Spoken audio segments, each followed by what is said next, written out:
G K. மணி பகிரங்க குற்றச்சாட்டு வைக்கிறார். அதாவது ஐயாவினுடைய கடுமையான உழைப்பை அன்புமணி சுரண்டும் வகையில் இன்னைக்கு நடந்திருக்காரு.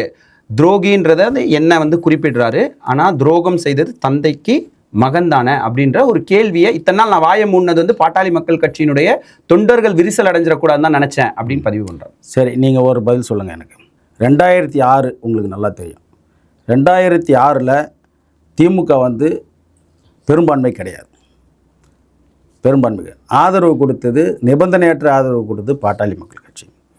அன்றைக்கே இந்த கட்சியை கொண்டு போய் ஜி.கே. மணி திமுகவிடம் ஒப்படைத்து விட்டார்.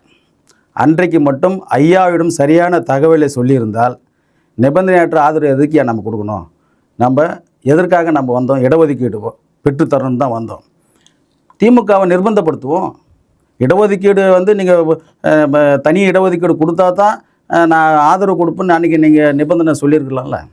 2006 இன்று வரை